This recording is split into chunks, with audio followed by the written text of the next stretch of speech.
The Assistant Democratic Leader.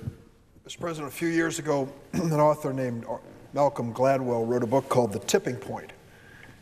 And he really spelled out in the course of history when something occurs which changes people's thinking, actions.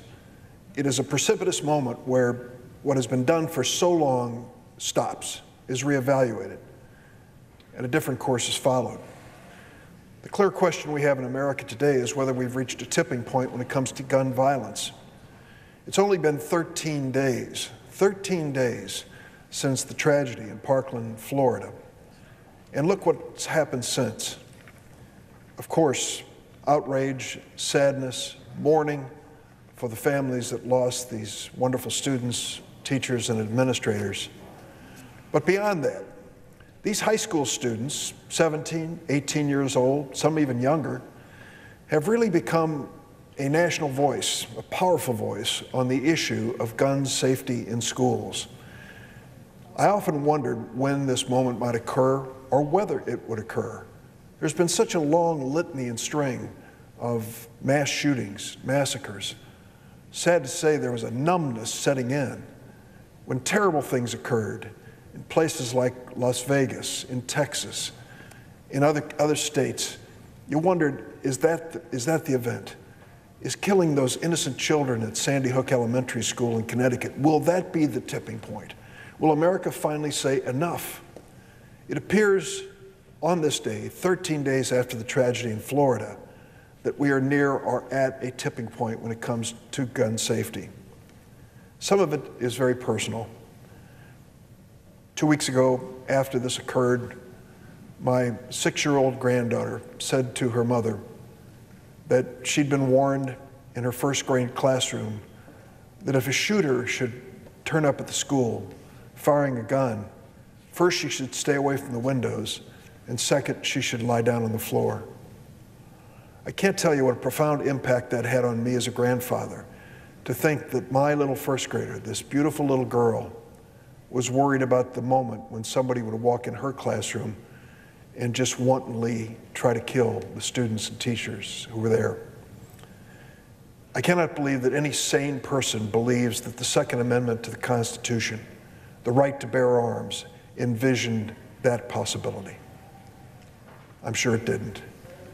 I'm sure our founding fathers, and we can debate it the rest of the day, what their words actually meant, never envisioned that an American citizen's right to bear arms could somehow translate into violence against so many innocent people as it has over and over and over again.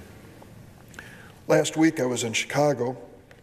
I was joined at a press conference by representatives at the Martin Luther King Jr. Community Center on the South Side. We stood together, victims of gun violence and myself, at a press conference. Advocates from HIDEA's Promise and the Illinois Council Against Handgun Violence, who've been working for years to combat the scourge of gun violence in Illinois. I stood with Patrick Corellis, who was wounded on February 14th, 10 years ago, in a mass school shooting at Northern Illinois University in DeKalb, Illinois. But a new voice came to join us. A graduate of Marjorie Stoneman Douglas High School in Parkland, Florida. Her name is Francine Brown. She graduated from Stoneman Douglas in 2009. She's currently a law student at Chicago-Kent College of Law. She's one of dozens of Stoneman Douglas graduates in the Chicago area, which include, incidentally, the first baseman for the Chicago Cubs, Anthony Rizzo. Hundreds, if not thousands, nationwide, who've joined together in the aftermath of the February 14th mass shooting that killed 14 Stoneman Douglas students and 3 staff. These young men and women have come together to speak up and urge their lawmakers to do something about the nation's epidemic of gun violence. The message is starting to resonate. When Francine Brown was speaking last Wednesday, students at schools across the Chicagoland area were walking out of class in solidarity with Stoneman Douglas students. They're all calling for common sense gun reform.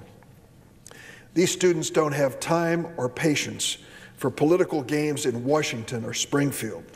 They've seen their friends, kids just like themselves, get shot in the classrooms and neighborhoods.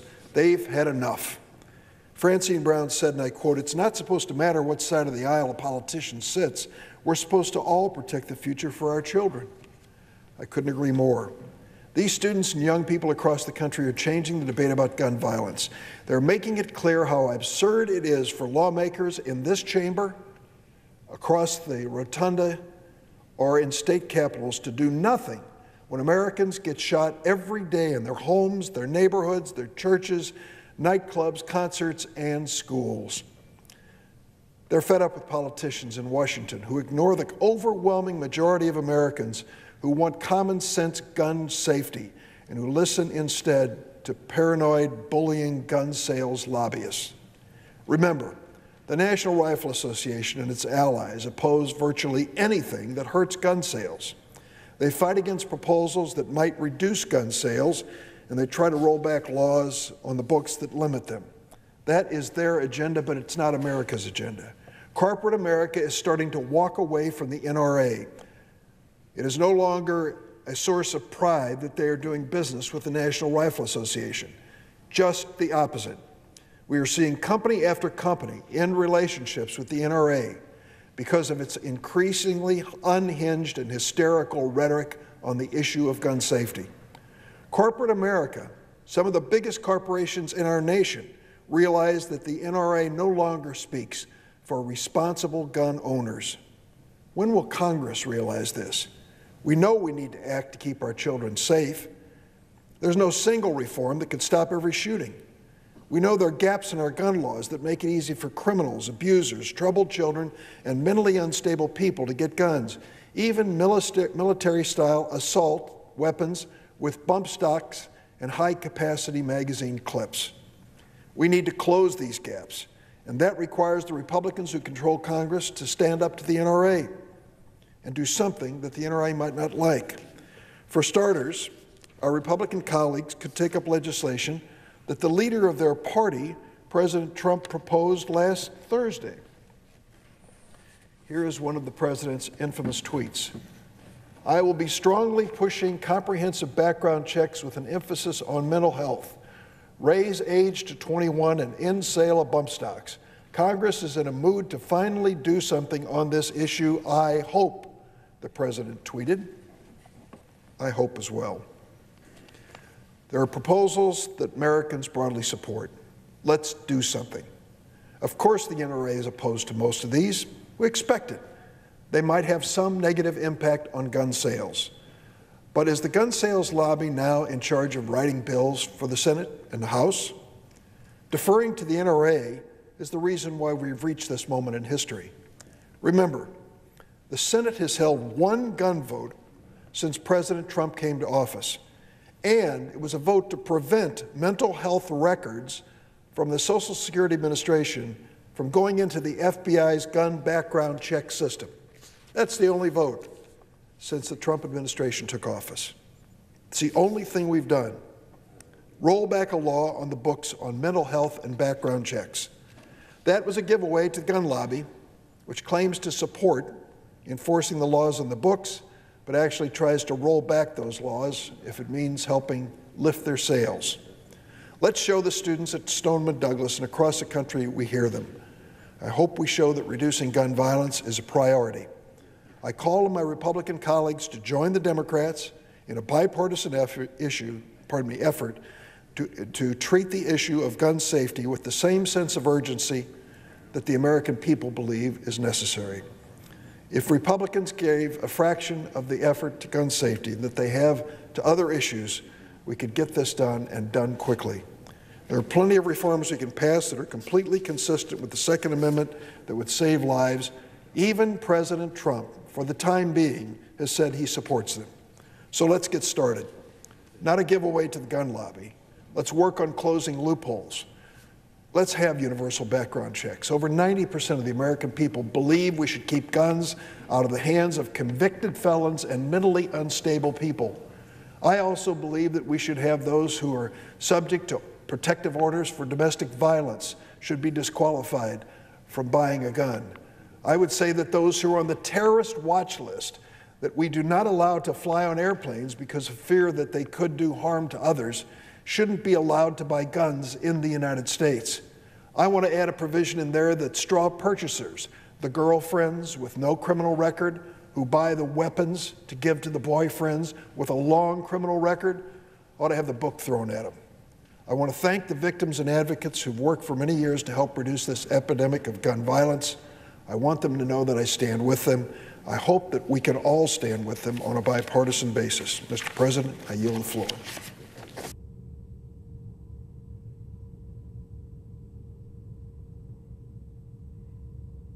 Mr. President. The majority whip. Mr. President, I heard the remarks of our colleague from Illinois, and I too hope that we can get past the rhetoric and the talking points of the past and actually do something meaningful when it comes to public safety and address these terrible tragedies like the one that occurred at Stoneman Douglas High School in Florida just 2 weeks ago. But we're not going to do it by trotting out all of our laundry lists of requests and say it has to be all of this or nothing. Because when you say here in Washington, and particularly in Congress, I want everything on my list or I want nothing, one thing is for sure, you'll end up with nothing. And that simply is an unacceptable outcome, particularly when it comes to the public safety crisis manifested here most recently at Stoneman Douglas High School in Florida. We know that there were many, many failures. You might even call this a systemic failure when it comes to the children at Stoneman Douglas High School. First and foremost, why didn't federal and local law enforcement follow up on threats and warnings?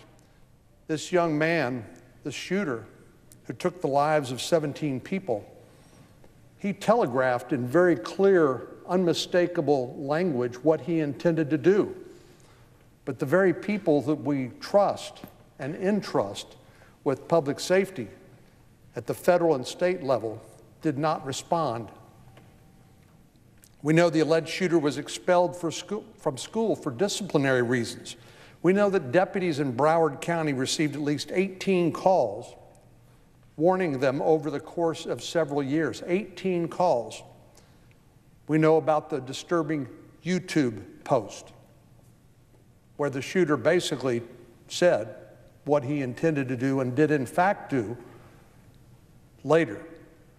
And we know that the FBI received many disturbing tips from citizens about the imminent danger posed by the shooter. Another question is whether mental health officials could have done more. We know that this young man had a long history of violent outbursts. In 2016, we're told that he reportedly attempted suicide by drinking gasoline. He'd been accused of verbal slurs against racial and religious minorities. Now, we know Florida has a state law, like some have advocated at the federal level, but a state law that permits forced hospitalization of people with psychiatric and mental health crises. But it seems that in this particular case, mental health workers concluded that this individual was stable at the time they examined him. Why and how was that determination made?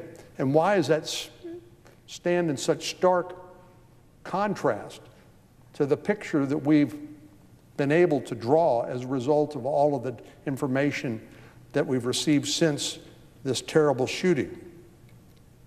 If law enforcement, public health workers, school officials were communicating and coordinating effectively, would they have made the same decisions in this case? Could they have made a difference in the outcome? Well, I think we need the answers to those questions. But there are two other questions that we need to answer as well. One is why and how did the shooter have access to firearms in the first place? And why didn't the school's armed resource officer intervene once the shooting began? All of us are angry at the fact that this shooting happened. But that shouldn't tempt us into easy solutions that in the end of the day would not make any difference in the outcome. They wouldn't do any good. That's what we tend to get here in Congress when we have hard issues like this, easy solutions, talking points that lead to no effective action. And we can't let that happen here. As one columnist put it last week, we can't fall victim to the politics of false hope. The most frequent refrain I hear in Washington after some tragedy like this occurs is that we need to do something. Well, we need to do something effective, something that would change the likely outcome. We may not be able to protect every citizen against terrible tragedies like this, but there are things that we can do which make things better and that will be effective in changing the outcome, and I believe in saving lives. Real solutions require us to look at why the FBI and local law enforcement failed to respond to multiple warnings. I asked one police officer about this. He said, well, in America, we can't arrest somebody for pre-crime. In other words, we can't arrest somebody for an offense that they didn't commit yet. It is perhaps a flaw that's unfortunately exposed in our system when we can't anticipate who might commit these terrible offenses and stop them before they commit the act. And that is a feature of our law enforcement system. But this isn't just another job for law enforcement. There's a lot more people who can contribute to a solution here and prevent these incidents from happening beyond simply law enforcement, who are, by our very Constitution, structured to investigate and prosecute crimes that have already occurred, not to stop them in the first place. I think that's a fair question to ask, is what is the role of social media in preventing mass violence? When you have people basically telling us what they're getting ready to do and posting those on social media, and nothing seems to happen as a consequence, it strikes me that something is terribly wrong there. What is the responsibility of these platforms?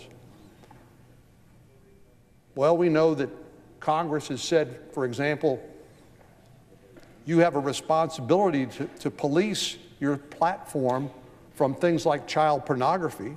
In other words, they can't be totally oblivious to the things that are being posted on these social media platforms. They have a responsibility to intervene in some cases, and maybe it ought to be in more cases.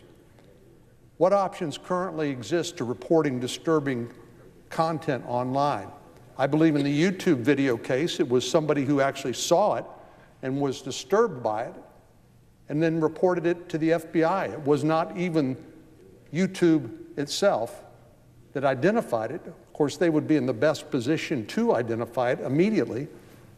It was some third party who happened to see it and was disturbed by it and contacted the FBI. And tragically, it was never followed up on. But how often are these popular platforms forwarding reports to the police or federal authorities when people actually threaten to commit acts of violence? If there are holes in the reporting protocol, we should close them. That's why I think this is a systemic failure. When you look at mental health providers, when you look at law enforcement officials, when you look at the schools, when you look at the social media platforms, when you look at all of this together, I think it begins to give us some ideas about things we can do that may end up saving lives, and we should do them. Members are discussing, of course, many ideas, which always happens after a tragedy like this, and I'm open to a conversation with anyone who shares my desire to take effective action to prevent another one of these tragedies. But there is one proposal that's already been introduced that's won bipartisan support and has brought together advocates from all sides. It is really a unique piece of legislation because there's not many times that I can think of where people who are strong Second Amendment advocates and people who believe there ought to be more controls imposed on guns can come together and find consensus, to find common ground. But we have, on a bill that I introduced to strengthen the background check system called the Fix NICS Act. It may take a long time to answer all the questions raised by the tragedy in Parkland, but one step we can take right now is to pass the Fix NICS bill. This has the unique quality of causing our colleague from junior senator from Connecticut and me to co-introduce this bill. We couldn't be more ideologically different. He's a Democrat, I'm a Republican. But we have come together on a bill that does enjoy broad bipartisan support that I believe will save lives. This, of course, was introduced in the wake of the shooting last fall at a small community near San Antonio called Sutherland Springs, Texas. As we will recall, a deranged gunman with a criminal record and a history of violence and mental illness opened fire during a Sunday morning church service, killing 26 people and wounding 20 more. Tragically, to add to the tragedy that already occurred, this murderer's criminal conviction records were never uploaded in the FBI's National Instant Criminal Background Check system. So when he went to purchase firearms, he lied about his record, and there was nothing in the criminal background check system to show that he lied and denied him, and thus deny him the opportunity to purchase the weapons. This failure to enforce our background check law allowed this shooter to walk into a gun store, pass a background check, and illegally purchase a firearm. This bipartisan legislation would tighten the National Instant Criminal Background Check system. It's supported by people all across the political spectrum. And it's even co-sponsored by the Democratic leader, Senator Schumer, and supported by every town for gun safety. It's brought together all sides in the gun debate, leaders on the Republican side and Democratic side alike. Under current law, mentally ill individuals and persons convicted of violent crimes are prohibited by law, by current law, of purchasing or possessing firearms. This would make sure that these laws are enforced and that criminal history information is uploaded into the NICS database by state and federal authorities. For years, our colleagues across the aisle have said that they want reforms that will help stem the tide of gun violence perpetrated by dangerous criminals. Well, this is their chance. This is our chance. It's our chance to show the nation that we refuse to accept shootings at schools and churches as the new normal.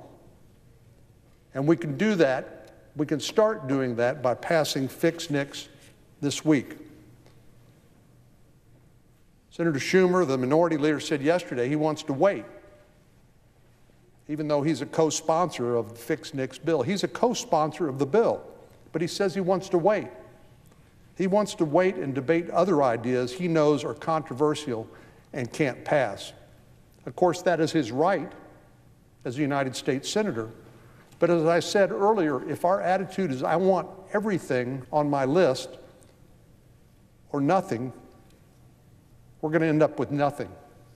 And I, for one, am not willing to go home and look my constituents in the face and said, we had an opportunity to pass legislation, the Fix NICS bill, that will save lives in the future, will make sure that existing laws are enforced. I won't go home and tell them that in good faith we've done everything we can in our power to help save lives by passing bipartisan legislation that could pass today if it was put on the floor and voted on by a supermajority of the United States Senate. So I would implore our Democratic colleagues to change course. Let's do the art of the possible. That's what politics is, the art of the possible. Let's do what we can immediately to pass Fix NICS and build from there. I'm willing to work with them. The President's willing to work with them on things like bump stocks, the mental health failure. Try to make sure our schools are safer. Make sure that social media platforms report threats of violence to law enforcement officials so they can be followed up on. There's a lot of other things we can do. But the one thing we can do this week before we go home is to pass the Fix NICS bill. and to send it to the House and then to the President and sign it into law. It will save lives.